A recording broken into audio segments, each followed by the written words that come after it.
So what we figured was we'd run through an example of a house that we bought and explain the procedure of how, as of today, we have none of our own money that we initially used to buy and renovate it left in it.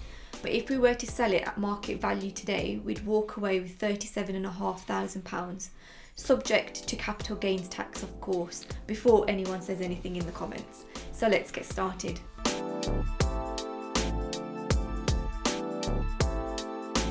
Okay, so in regards to the actual deal, back in November 2017, it was actually listed by 2 estate agents for offers over £110,000, but we managed to actually negotiate it down to £96,000.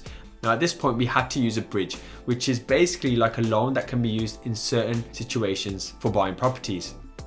Now at this point we had another property in Stoke that was currently on the market for £64,000, and we bought that earlier with cash.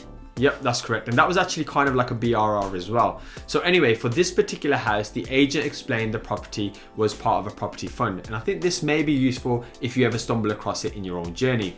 And as a result of this, all it meant is that some conditions needed to be abided by, which what I'm going to do to make your life and my life easier is list there. Yeah, all right then. Wherever she says. There.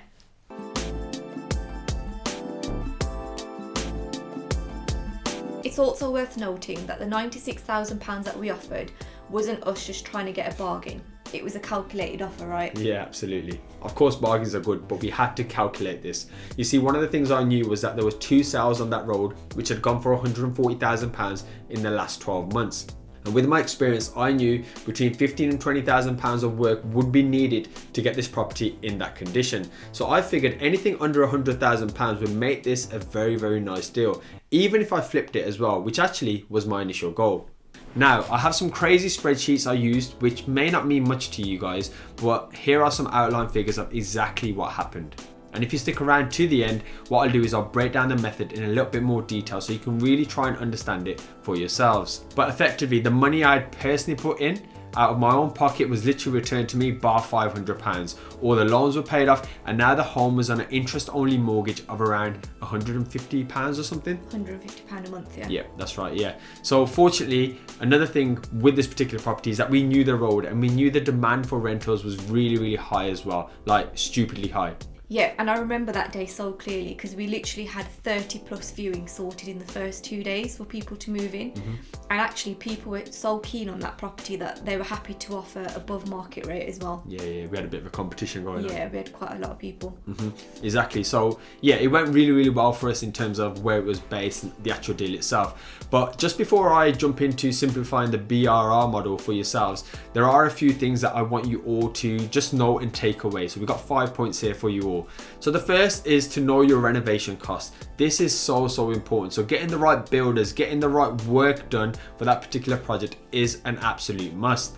The second is, especially when you start out as well, and this is something that I had to do, was buying materials from different places and being willing to actually do some work. And just by doing this, I managed to save so much cost across this project. The third is knowing the area that you're buying from, because this is absolutely key, not just from a rental demand perspective, but also just in case you maybe want to sell it later on down the road. And 4, only bridge if you're comfortable with your figures, as the last thing you want is for it to not work and you lose it all. And 5, have 2 exits in place. As you mentioned earlier, we initially thought about flipping it, but that didn't happen. So we had to refinance, which we did at exactly 6 months. Yep, so we refinanced at 6 months. And just to round off then, let's just quickly run through the basic model of what a BRR is. Rima? Yes, so B stands for buy. So you buy a property and you would normally need to buy it with a bridge or outright cash. Don't try and get a buy-to-let mortgage if you're looking to flip it, or do this model, as lenders won't like it, as the product's not designed for that and it could land you in quite a lot of trouble. Yeah. R. So the first R stands for refurb. So here, the general rule of thumb is to try and add as much value as possible and obviously not spend too much. So generally speaking, for every £1 you spend, you want to be adding £3 of value. And as you can see from this particular one, we managed to add over £40,000 in uplift value by only spending £15,500. So we were pretty much on the button with that. Yes, it was quite good. And then R again, which is refinance. So basically when you refinance, the uplift in the value of the profit you would make if you sell it can be locked into the property. If you can substantially raise the value with a refurb, you can pull out most of your cash. Absolutely. So for example, if we simplify the numbers quickly, you buy a property for £100,000, you spend £20,000 on renovating it, and then the end value is £160,000. This on a 75% mortgage would be £120,000, basically covering your purchase and the renovation. Absolutely. Exactly. So hopefully this clears up just a few things for you and explains in a bit more information that hopefully proves useful if this is a desired strategy or just something that you may be curious about. And of course, the comments are always open for any questions you may have. As you all know by now, this channel is solely designed just to make sure you do it bigger and better than us. And of course, you can live life on your own terms too. Anything else from you? No, just to make sure you subscribe, Like and share. and share. I was going to say that in the end. Yeah. But yeah, that's pretty much it. Like, subscribe and share and all that beautiful stuff. Drop us any comments down below if there's something we've missed or any other type of videos that you want us to kind of run through as well. But I was going to say something else. Sponsors. Yeah, might as well. If anyone's still with us, check this out. Obviously, this is our sponsor. This is something that I'm pulling their hair out for. But this is something that basically, because the property has allowed us to jump into something that we're really passionate about. If you don't care about it, that's absolutely fine. Time to roll the Bloopers. Yeah, time to roll the Time to roll the bloopers. Thanks for watching. Thanks for watching. It's in place. So as you mentioned, at number 5, have 2 exits in place. You gonna go back here? Yeah. Guys, otherwise you can.